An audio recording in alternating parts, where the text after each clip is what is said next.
కైలాష్ నేత వెనుకున్నది ఎవరు? ఆరా తీస్తున్న కోమటిరెడ్డి వెంకటరెడ్డి.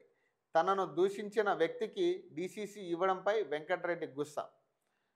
తాము సిఫారసు చేయడం లేదన్న ఉత్తమ్ జానారెడ్డి.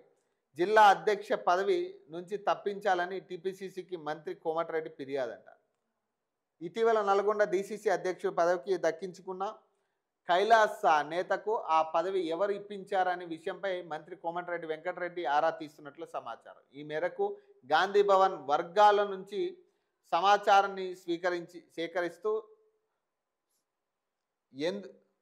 సేకరిస్తున్నట్లు ప్రచారం జరుగుతుంది. ఎందుకంటే తనపై వ్యక్తిగత దూషణలు చేసిన కైలాష్కు జిల్లా కాంగ్రెస్ అధ్యక్ష పదవి ఇవ్వడాన్ని కోమటిరెడ్డి జీర్ణించుకోలేకపోతున్నారు.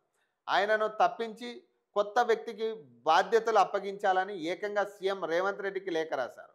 మంత్రి అనుచరులు సైతం కైలాష్కు వ్యతిరేకంగా అధిష్టానానికి ఫిర్యాదు చేశారు. ఆయన అలుగుతూనే ఉంటాడు, ఆయన బుజ్జగించేటట్టే ఉంటారు, ఆయన మీద తీసుకునే చర్యలు ఏముండవు.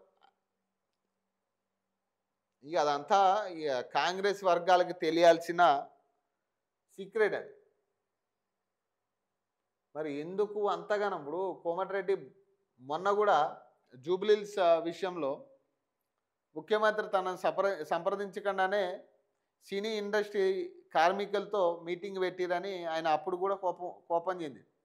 కానీ పెద్ద ఉపయోగం లేదు. తర్వాత మళ్ళీ ఆయనే వచ్చి ప్రచారంలో పాల్గొన్నాడు. సో ఇది కథ నడుస్తూనే ఉంటుంది. ఇక వీళ్ళకి 5,000 మంది